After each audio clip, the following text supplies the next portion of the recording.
All right then. Hello, everyone. Hope you're having a good evening wherever you are. My name is Nicole, and Vishal and I are joined today by Dr. Kansagara, and we'll be discussing sort of a broad overview of venous thromboembolism, as well as more specifically the Einstein choice and AMPLIFY-EXT trials.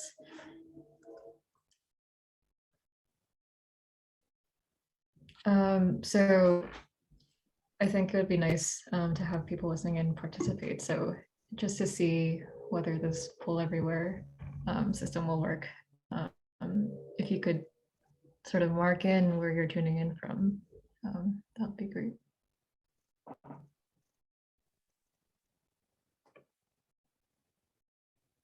I'll give it a couple seconds.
Yeah, there we go.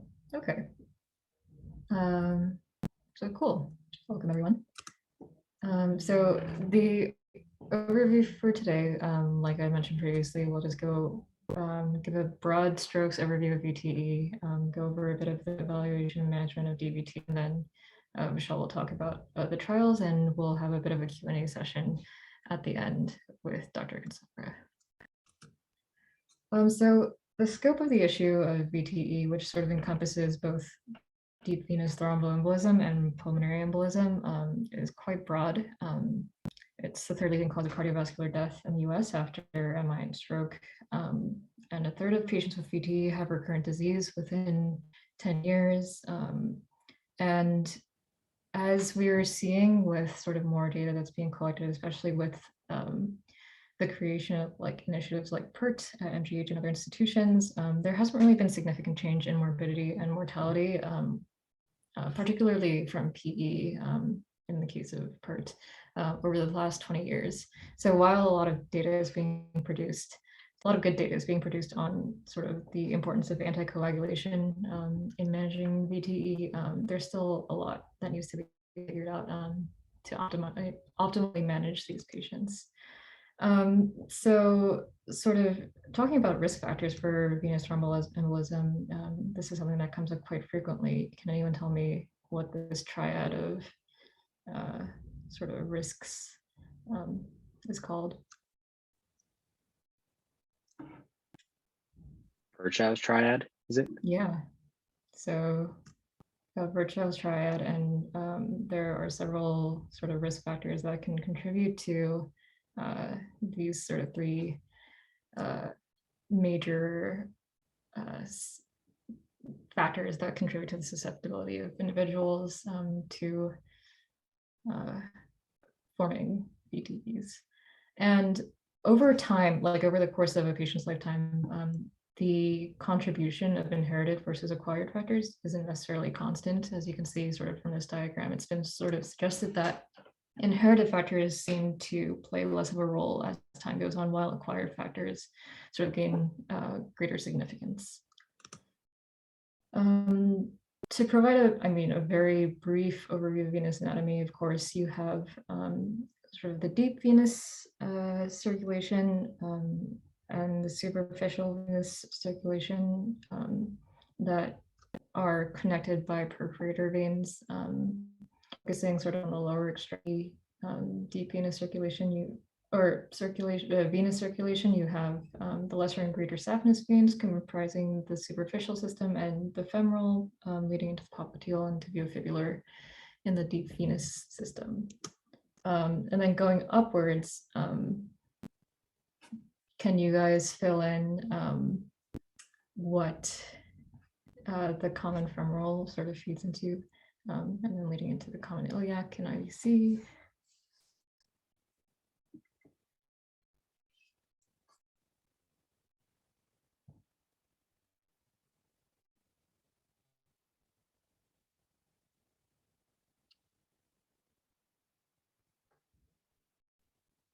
Yeah, awesome. So external iliacs, then drain into the common iliac, IVC, up to the right heart, and then eventually to the pulmonary arteries, which is sort of the rationale behind PEs forming following DVT formation. So for the sake of this presentation, I'll focus mainly on DVTs, though PE, there's a whole lot of literature and out there regarding management of PE and such. I think just limiting the scope of this presentation might benefit us for the sake of time. So speaking generally of clinical presentation, it mostly is comprised of non-specific symptoms. Typically you see symptoms in the legs, thighs, and the pelvis. Patients describe swelling as well as warmth, erythema, and this dull pain in those areas. One sign you'll commonly hear of is Homan sign, which is calf pain on foot dorsiflexion, as demonstrated in the image here, as well as Mayer sign, which is pain elicited by compression of the calf. Do you guys know what like a popular tool is for assessing pretest probability of DVT?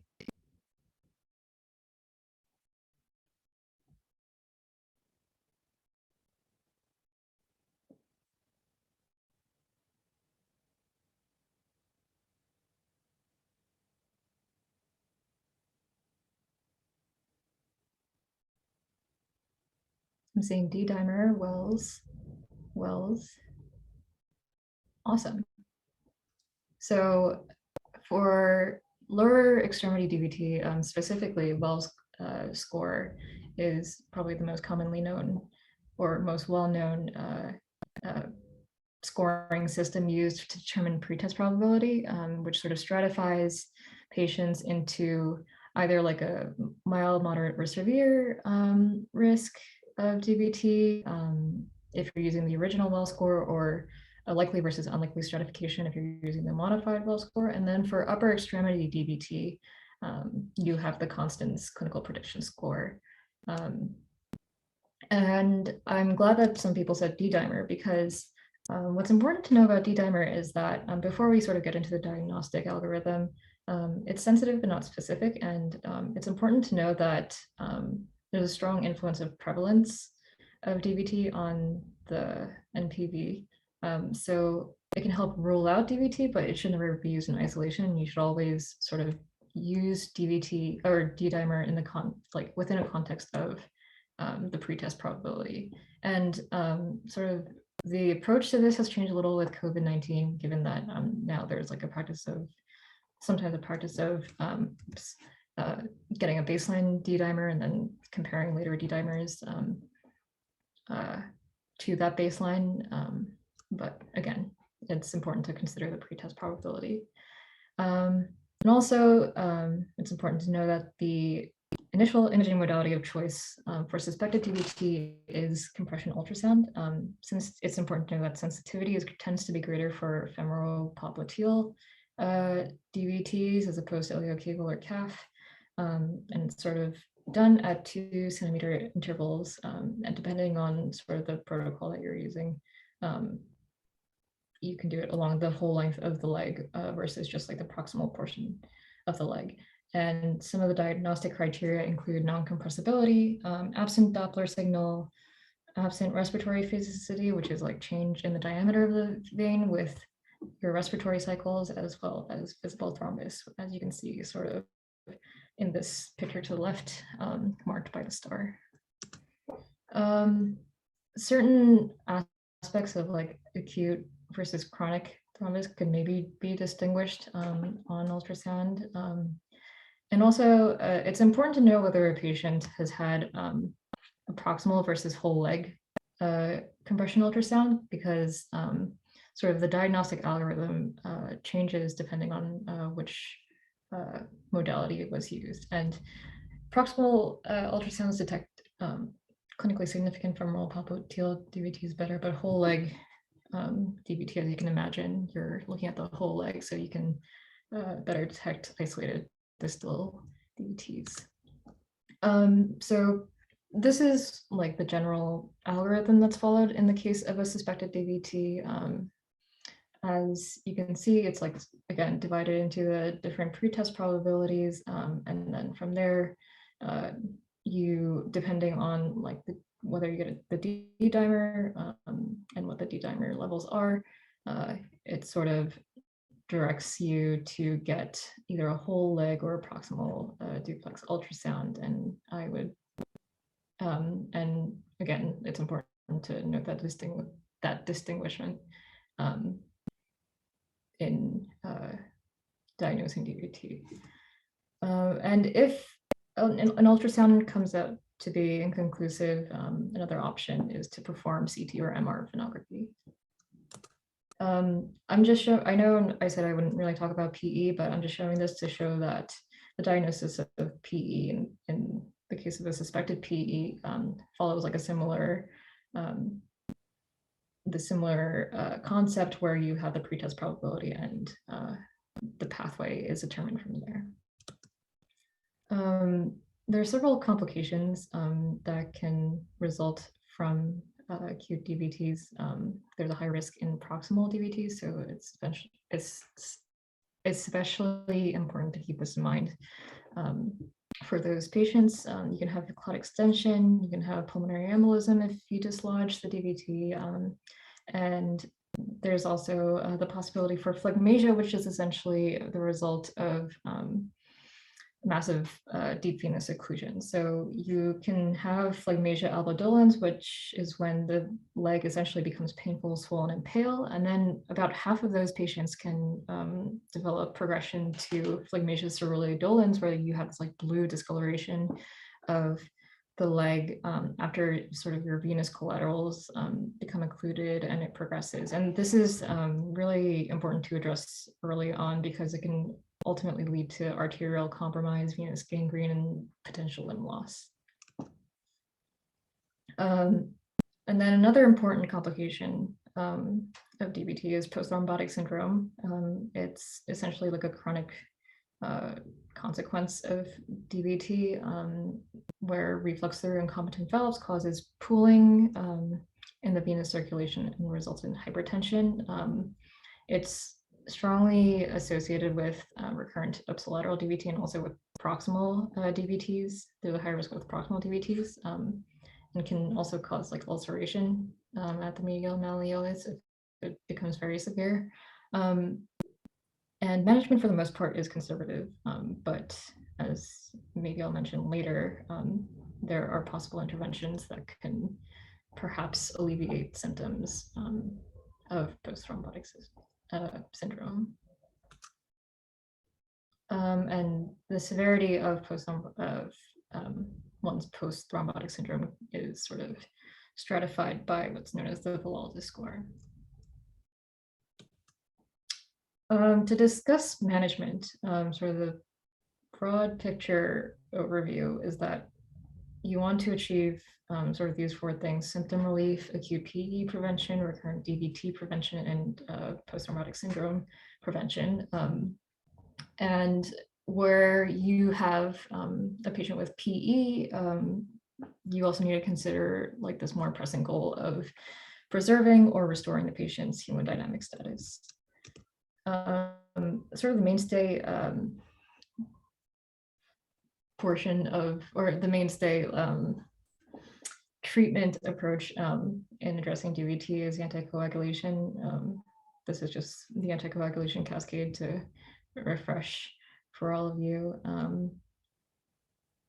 I mean, you have like parenteral, subcutaneous, and oral means of administering these various anticoagulation agents with various mechanisms of action. Sort of important to note are the contraindications to anticoagulation, which include active bleeding, severe bleeding or low platelet bleeding diathesis or low platelet counts, or recent neurosurgery, ocular surgery, or intracranial bleeds. I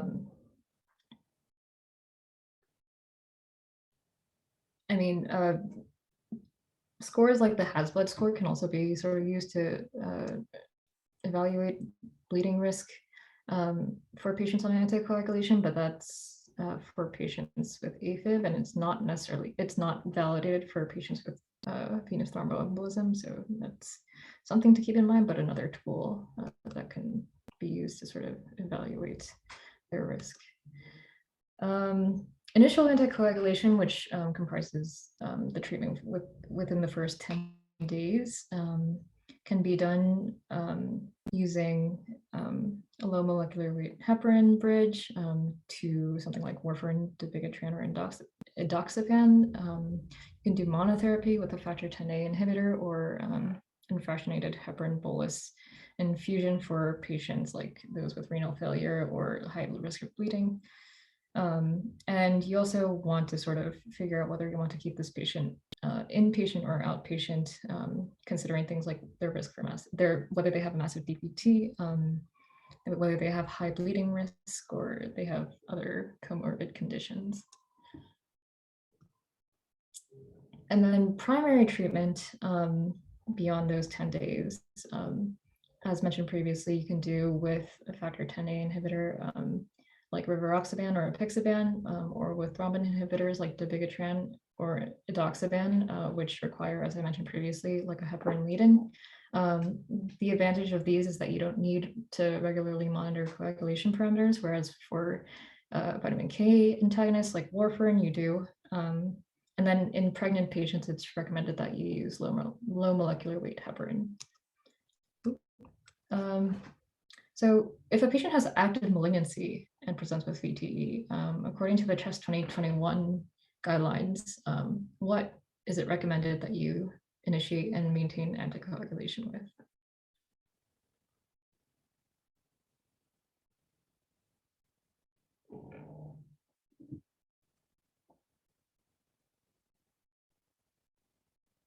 Okay, I'm seeing warfarin, DOAC. Any other takers?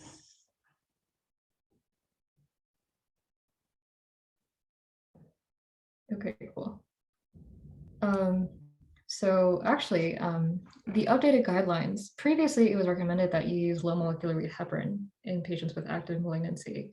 But in 2021, they updated those guidelines to say that you should use it's recommended to use a DOAC in the case of active malignancy. And with regard to the duration, the standard recommended duration is a minimum of 3 months. It becomes extended to like 6 to 12 months in select populations, but benefits are sort of unclear with that set duration. And there are several other considerations that you should make in sort of determining whether that should go on longer, as sort of brought up by the War-Fawcett trial, which shows benefit of initiating like 100 milligrams of daily warfarin after initial anticoagulation, whether the DVT was provoked and unprovoked, which is sort of touched on in the PATIS DVT and PE trials.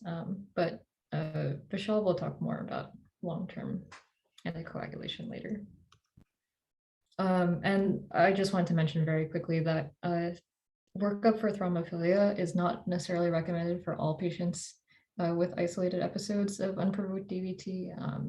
There's sort of a process of patient selection, and there are a number of like inherited thrombotic disorders, and as previously mentioned, things like malignancy and antiphospholipid syndrome that can also be looked for if you do choose to do a workup on these patients.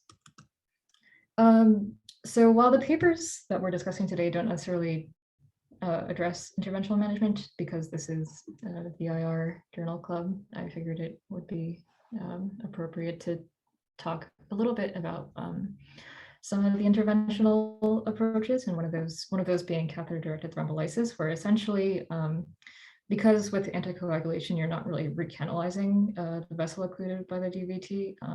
It allows for that possible recanalization, and essentially you're seeding the clot with lower doses of targeted thrombolytic, an alternative to this just being surgical thrombectomy, where you surgically remove the clot. And one of the most commonly used agents for thrombolysis is recombinant TPA. And just as a refresher, TPA converts plasminogen into plasmin, which then causes breakdown of fibrin into the fibrin degradation products. And a major complication, as you would imagine, is bleeding in administration of TPA. And of course, you need to take into consideration contraindications that the patient might have to thrombolysis, which also apply to catheter-directed thrombolysis, even though you're using lower doses and it's more targeted. So with regards to the decision to perform CDT, it's usually performed in the case where you have a limb-threatening ischemia, like in the case of the phlegmasia ceruleolens. But it's also considered a lot of time for acute iliofemoral DVT due to the risk of eventually developing that ischemia down the line. And there are trials such as like the CAVENT trial of 2016 and the ATTRACT trial, which showed that there wasn't necessarily a difference in the occurrence of post-thrombotic syndrome down the line, but it did increase risk of bleeding, though it did cause the post-thrombotic syndrome to be less severe than with just anticoagulation alone. But the CHEST 2021 guidelines remain or continue to recommend that patients with acute DVT just receive anticoagulant therapy alone. And I mean, just to go through some of the major steps of CDT, you access either common femoral or popliteal or posterior tibial vein, usually with ultrasound guidance, so you're not spearing the vein because you are administering a thrombolytic. You place a catheter directly through the clot and into a patent vein that's more central. Confirm your placement with venography. Select the appropriate lysis catheter and then infuse RTPA slowly, usually for like 12 to 24 hours. And you divide like the total dose if you're doing a bilateral infusion. And then post-procedurally, you want to admit them to the ICU for monitoring, get serial hemoglobins, platelet counts, fibrinogen, and monitor them for bleeding as you're infusing the TPA. You usually want to perform a venogram at 12 to 24 hours after you start the infusion. And if there is still residual thrombus, you can do things like mechanical thrombectomy, where you're either aspirating clot or pulling it out, or like rheolytic hydrolysis. Or you can do like a combined pharmacomechanical thrombectomy as well. And if you have a situation where you have stenosis, like in May-Turner syndrome, you can perform stenting as well. And just a brief note on IVC filters. You can consider placement if you have like acute proximal DVT, as well as a contraindication to anticoagulation. Or if you have like if the patient has recurrent PE despite optimized anticoagulation or poor cardiopulmonary reserve, where they wouldn't be able to tolerate another PE. And there's a whole other world of literature and discussion to be had there, but I'll leave it at that for now with regards to IVC filters. And just finally, even though I didn't talk about PE, I just wanted to harp on the importance of sort of having a multidisciplinary team in addressing particularly PE in this case, but also DVT. A lot of institutions like MGH, which produce this figure, have created these sort of response teams where they have a lot of different specialties sort of discuss how these patients should be managed. And in the case of PE, it's more acute management, but I do think that for DVT, especially with these questions arising surrounding like how long anticoagulation should go on and like how they should be followed up, it's important to consider the role that a lot of different physicians and players in the medical field have in managing these patients. So with that, I'll leave it to Vishal to sort of talk about the papers.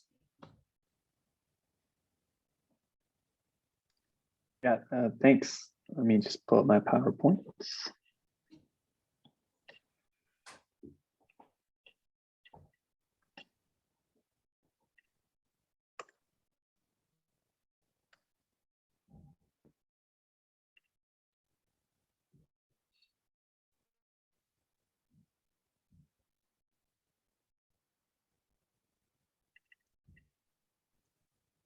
Do you guys see it?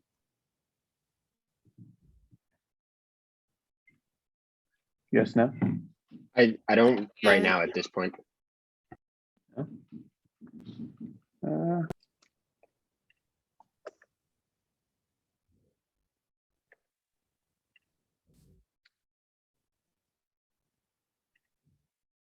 What's going on?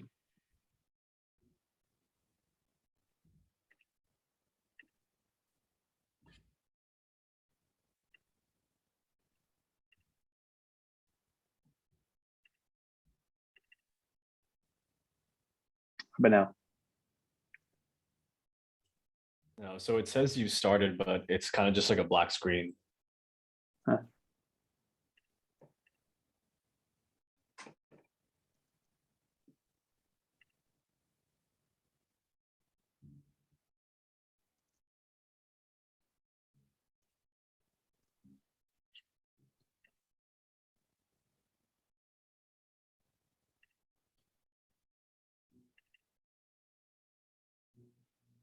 Still nothing? We Oh, see it now. Now we can see You it. see it now? Okay. Yep. So sorry about that. So thank you, Nicole, for that great introduction. So we're gonna talk about the two trials now. The first being the AMPLIFY-EXT treatment trial, which looked at Bixapan for the treatment of extended venous thromboembolism. And then we're looking at the EINSTEIN choice trial, which is looking at rivaroxaban compared to aspirin for extended treatment of venous thromboembolism. So a little background on why these trials were done. So we kind of know the management of what to do with the initial VTE for the first 6 to 12 months, but it's not really known what to do afterwards. And when the anticoagulation is stopped after that time, there is up to a 10% chance that a VTE can recur in patients with high risk. So these studies were kind of created to figure out what to do after that first initial time period. So we're going to start with the AMPLIFY extended treatment trial. So the purpose of this one was to assess if a 2.5 milligram and a 5.5 milligram or 5 milligram Bixapan tablet had better efficacy in preventing the recurrence of the VTE compared to a placebo over a 1-year time period. So the trial was designed as a randomized double-blind study. The protocol that was created by all the investigators was reviewed and approved by all the participating centers, which was 328 centers in 28 countries and had over 2,400 participants in it. And all of the data and study outcomes were then reviewed by an independent committee. So the inclusion criteria, first, the patient needed to be over the age of 18. They need to have a confirmed symptomatic VTE, specifically DVT or a PE, and they needed to be treated for at least 6 to 12 months with standard therapy, or they needed to be in the AMPLIFY trial.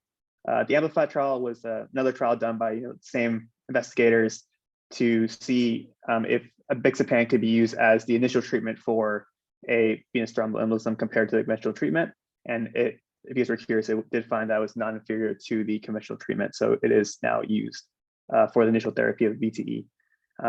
Back to this inclusion criteria though, the two additional things were The patient cannot have any symptomatic recurrences during prior anticoagulation, and the patient needed to have a clinical equipoise about continuation or cessation of an anticoagulation therapy, which basically just means the person taking care or the physician taking care of the patient doesn't really have an idea what to do with the patient to either continue medication or to stop medication based on their clinical features.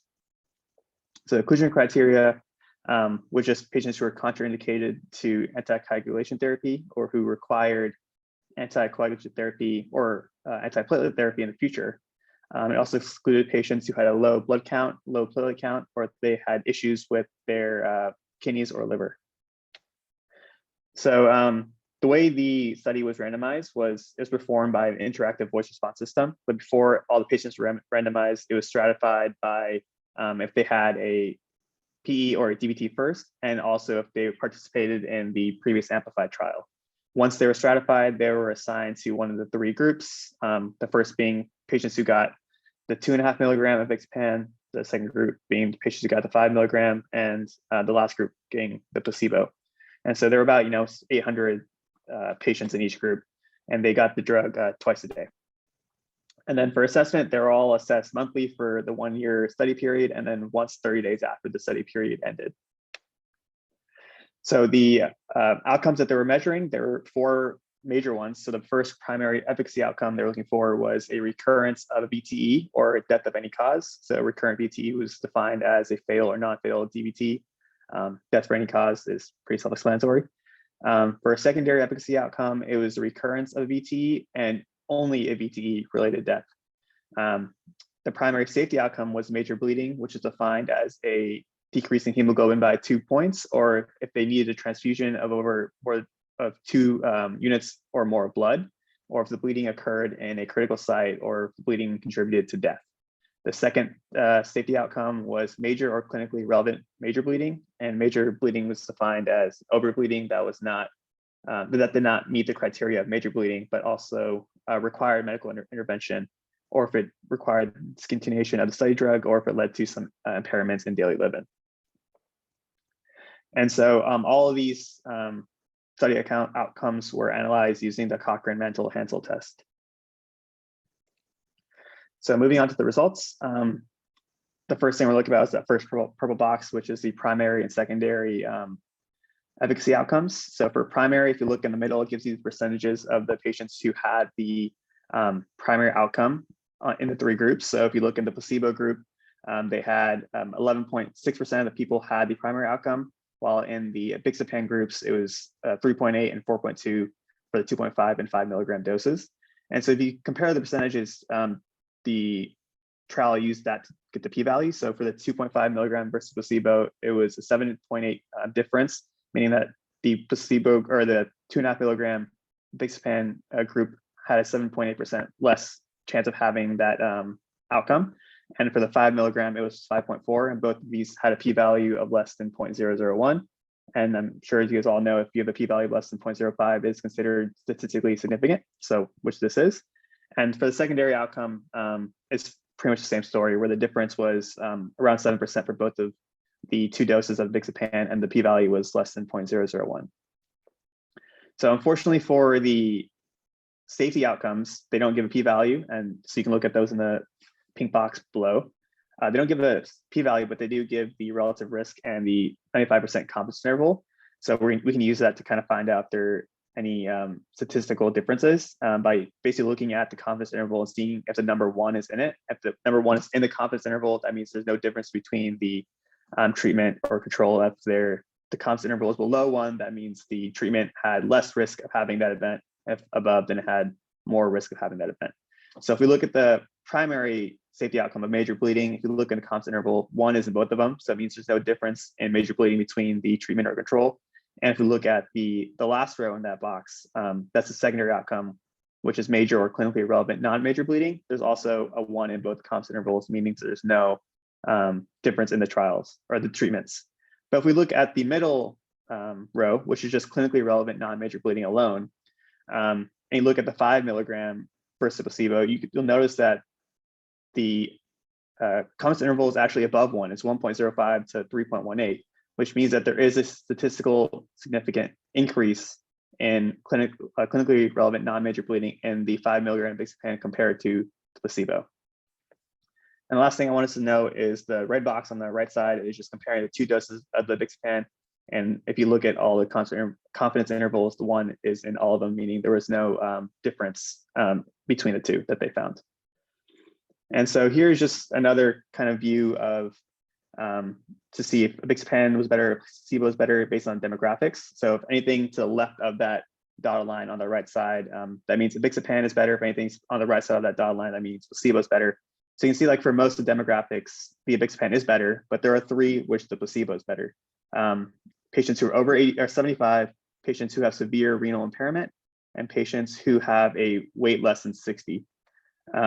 I want to note that if you look at the patients who are actually in those groups, it's usually less than the other groups in that same demographic. So for example, in the patients who are over 75, it's about 100 people per group, but in the demographic of people under the age of 65, it's 500 per group. And that is how it works for all 3 of those demographics. So just a discussion on the paper. It showed that both the 2.5 milligram and the 5 milligram dose of bixapan did reduce the risk of VTE recurrence compared to placebo. And we saw that because we saw the p-values were less than 0.05. And they also did have the same rates of major bleeding or non-major bleeding rates. But if you look at just the clinically non-major bleeding rates, the 5 milligram did have an increase compared to the placebo. The study also showed there's no difference between the 2.5 milligram and the 5 milligram of bixapan, and the number to treat was 14. The number to harm was 200. And this trial overall kind of gives us, or they say kind of gives us a reason to give either of these drugs for additional 12 months. But based on the increase of the non-major bleeding in the 5 milligram, I would question if that's really a drug we want to give to patients. So the limitations were just the ones kind of alluded to in that other demographic page, where patients who are over, there were limited patients who were over the age of 75 who weighed under 60 kilograms and who had severe renal dysfunction, which has been unfortunate because patients who are over the age of 75 are more likely to have a VTE than a patient who's 40 or 50 or 60, and that's like kind of the main population that they tested. And an elderly patient is also probably more likely to be under 60 kilograms, which is about 130 pounds, and also kind of likely have severe dysfunction. So like the major population that will actually have VTE isn't really tested in this population group for the study. So now moving on to the next study, the EINSTEIN choice. So this one looked to assess if a 20 milligram or a 10 milligram dose of rivaroxaban had better efficacy preventing VTE compared to aspirin over a 1-year period. So the trial design was pretty much the same. The only really difference was the amount of places they did it in, and the amount of people that were in this trial was about 1,000 more than the last trial. The inclusion criteria was also very similar. The only stipulation they had was that they did not want to have any patients who had interrupted therapy for more than 7 days before randomization. For the exclusion criteria, also very similar. They just added that they wanted to make sure the patients had a life expectancy over 6 months, which makes sense because this is a 12-month trial. So, and the randomization and surveillance was more or less the same as well. The only difference was stratification was done by country instead of being in the AMPLIFY trial or not AMPLIFY trial, which makes sense because these are completely different trials. And the surveillance was also a little bit different. Instead of doing a monthly, they had a little more space in the time they were checking up on the patients. So the outcome measurements, also very similar. The primary efficacy outcome for this one was just the recurrence of the fatal or non-fatal VTE. The secondary efficacy outcome was to check for any causes of death. And the safety outcomes, the primary and secondary, were the exact same as the last one, of having major bleeding or major or not, or clinically relevant non-major bleeding. And unlike the last test or last study, this study used the Cox proportional hazard model, which checks for survival rates and compares them to the treatment options. And because they use this model, they don't use the relative risk in this trial, they use the hazard ratio. But for our purposes, just reading the confidence intervals, it works the exact same way.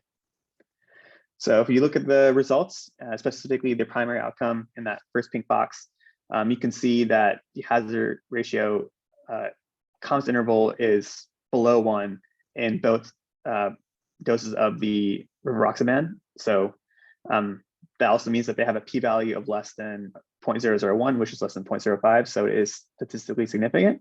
And if you look at the other pink box on the bottom, it's kind of a combination of the two outcomes in this case, which is just, recurrent VTE or death from any cause. And it's similar results where the confidence interval does not include one and both of the values, or the confidence interval is below one, meaning it is statistically significant.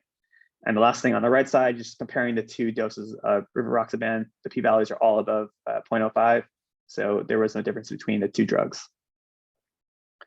So now going to the safety outcomes. When looking at the primary safety outcome of just major bleeding, the p-value for both of them was above 0.05. So there was no difference between the rivaroxaban or the aspirin.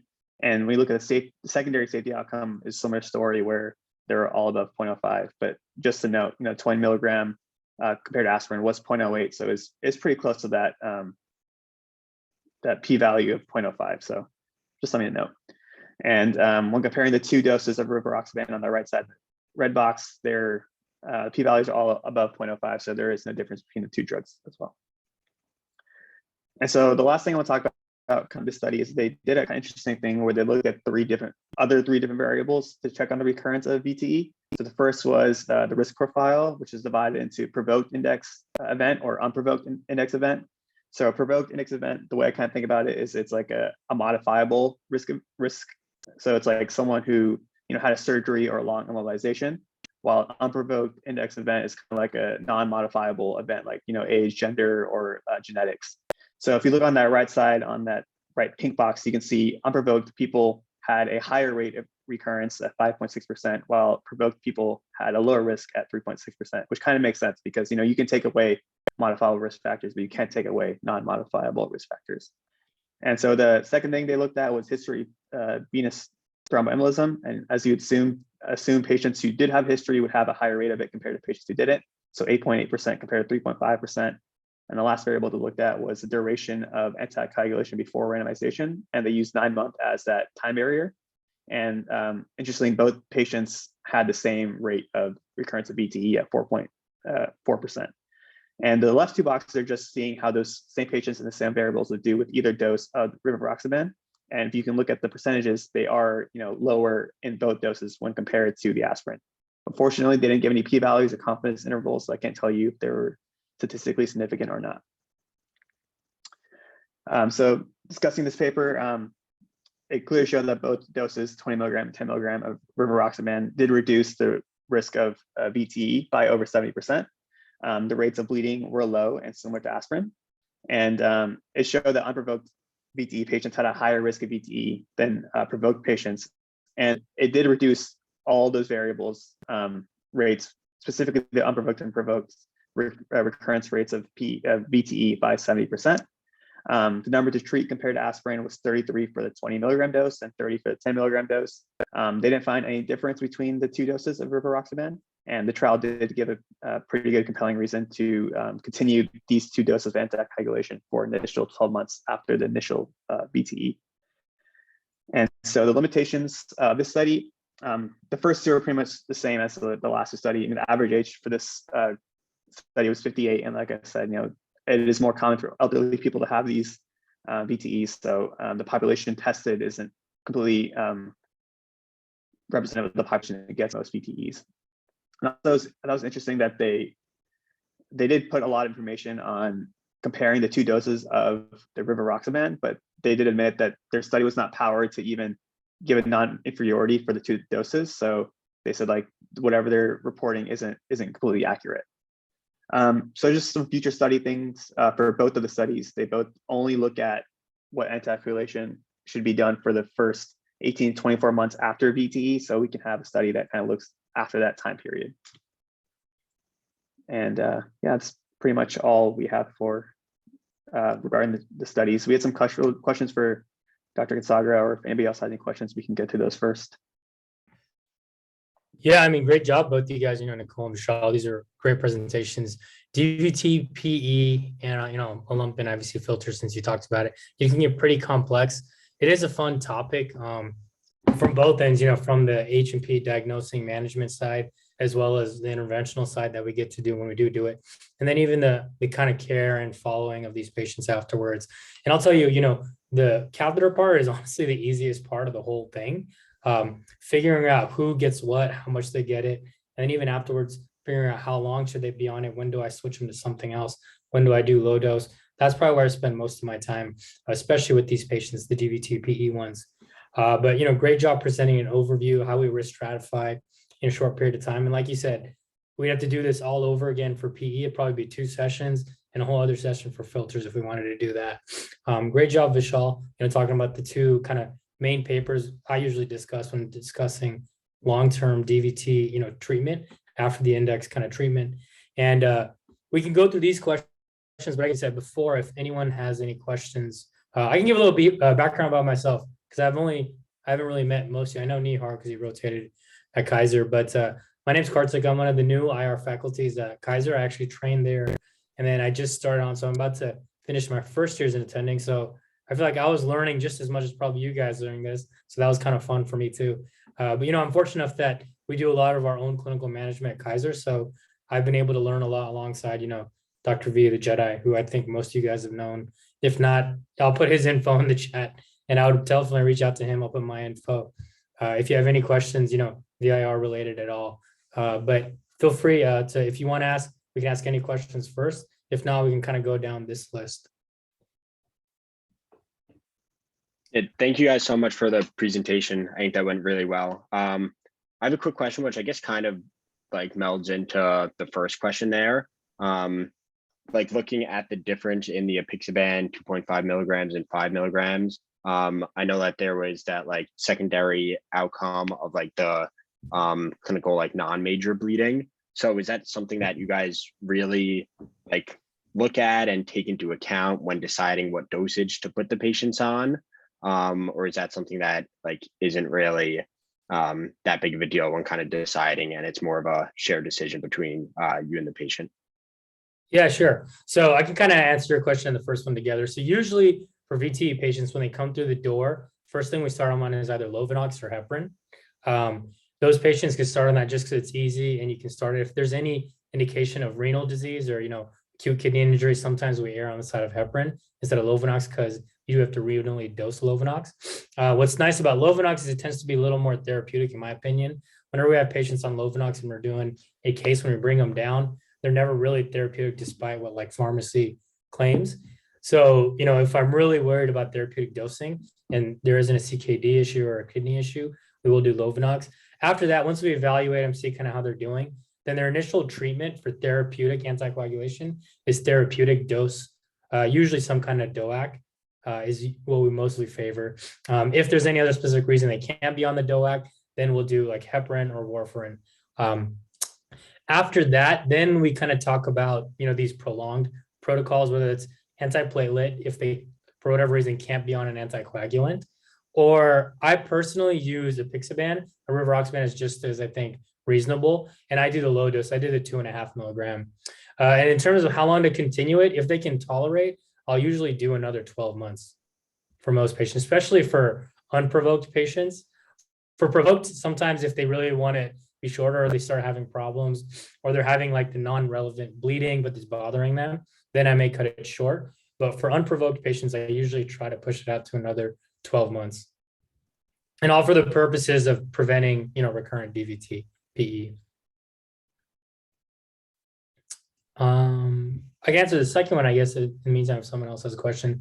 Other studies, I don't think there's anything, this level and this quality evaluating 18 to 24 months. I think PATIS VTE was warfarin up to 18 months, if I remember correctly. So there was one study that did kind of look at a little bit longer, and it did show that warfarin was beneficial, and the therapeutic benefit basically stopped when we stopped, the anticoagulant. So to me, it theoretically makes sense, right? And if you look at some of the charts, especially in the apixaban one, like if you look at that, the curve, it just, as time, more and more people are getting it. So these people had some kind of risk factor or something to begin with. And, over time, people also are getting older, like you talk about age, they tend to be a little more immobile. They could have, other risk factors happening over time. As they get older, higher risk of getting cancer or whatnot. So, I think longer term makes sense as long as they can tolerate. I know I have, a lot of my friends that are oncologists for patients, they basically are indefinite unless you're guaranteed or you're sure that the cancer is gone. And in those settings of provoked DVT, people are on it long term. They may not be therapeutic, but you're on this regimen basically indefinitely. So does that mean you keep them on for about 36 months and then stop it, or is it? Or like in the setting, like outside of cancer, for example, like if it's a patient came in, so I treat them, the initial 6 to 12 months usually. If they really can't tolerate it, it's 3 to 6 sometimes for a provoked. But ideally, I try to hit 6 for almost everyone. And then 6 to 12, definitely for unprovoked patients. Beyond that, then it's kind of a discussion. It's usually another 6 to 12 months. And then longer, depending on how things are going with them. If they're getting new clot in the interim, we may switch drugs. And then sometimes I'll kind of restart the timer. But it ends up being a discussion oftentimes with them. But when we get past that, 18 to 24 month mark, I think it starts to become more like personal preference, art of science, medicine type thing. And just to clarify, you would use apixaban over rivaroxaban or any other DOCA? That's just what I do. That's just what I have personally that I have more familiarity with, what I'm more comfortable with. Part of that because I also, play in the arterial realm with PAD and I use that kind of more there. But I don't know, that's what I do. But I think they're both reasonable. I'm trying to think if anyone else in our group does rivaroxaban.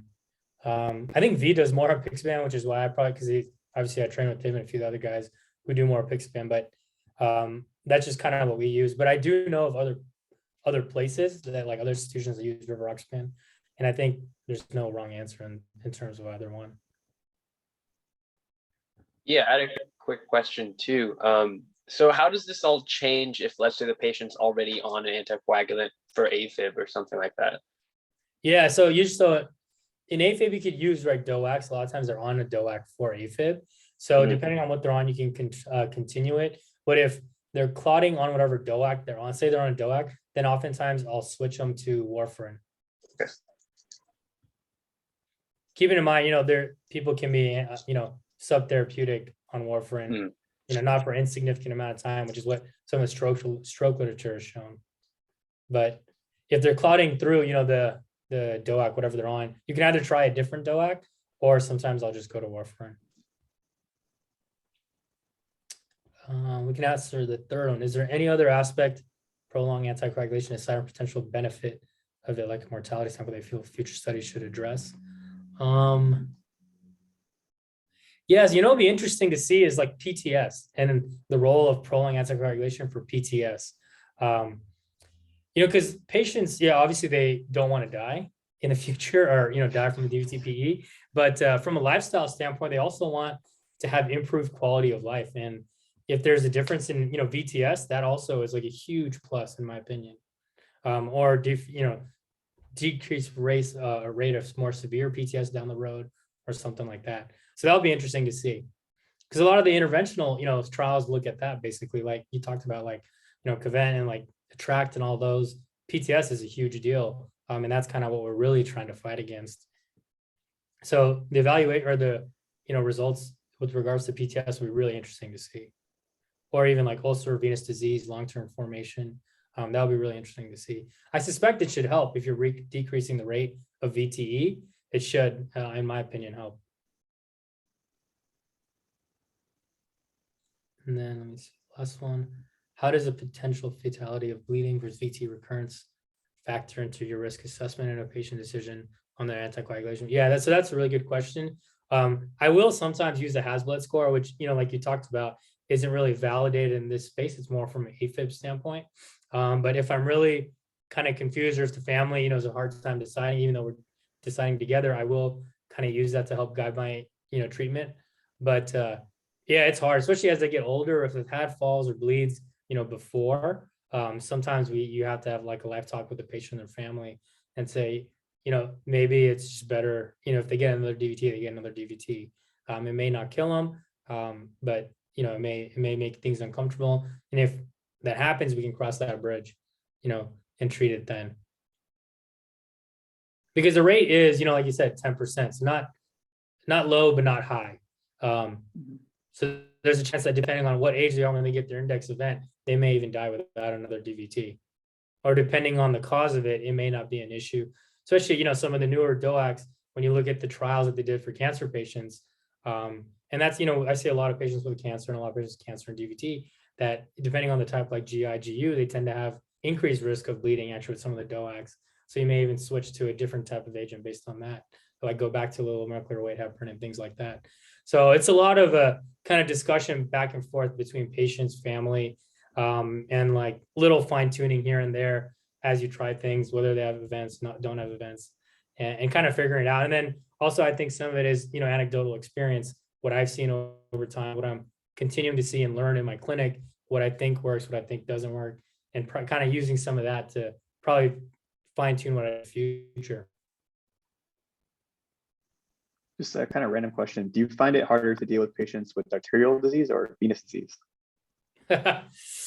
Oh, let's see. That's tough. So they're kind of two different beasts, I feel like, because a lot of the venous stuff, it's like, it's almost like it's nagging pain. You know, like PTS symptoms are like, oh, dull, achy pain. You don't necessarily see something.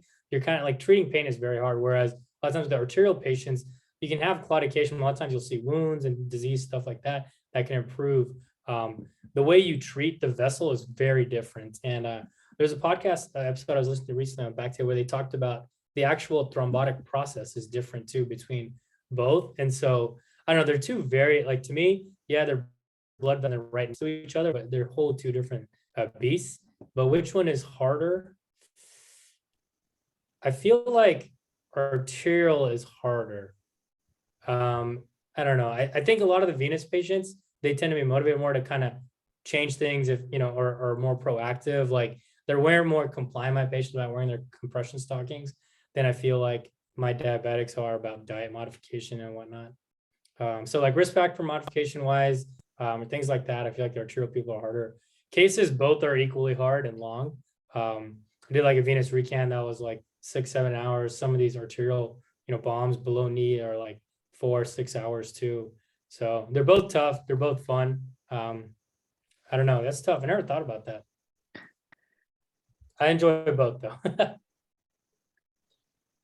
From a natural history of disease standpoint, like how long do you think it takes for like an average patient who gets a DVT to develop like venous ulcers?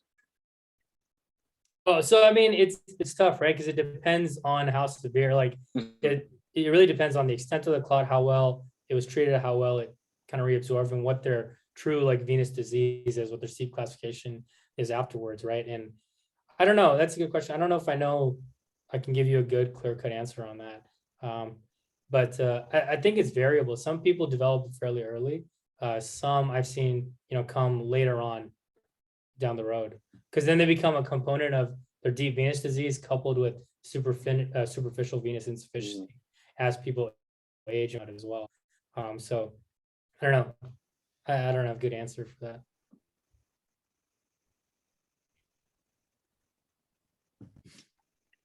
Great. Any other questions or anything? Let me put my info in chat. Yeah, that'd be perfect. Yeah, and thank you guys again so much for the presentation. That was great. And thanks to our faculty advisors.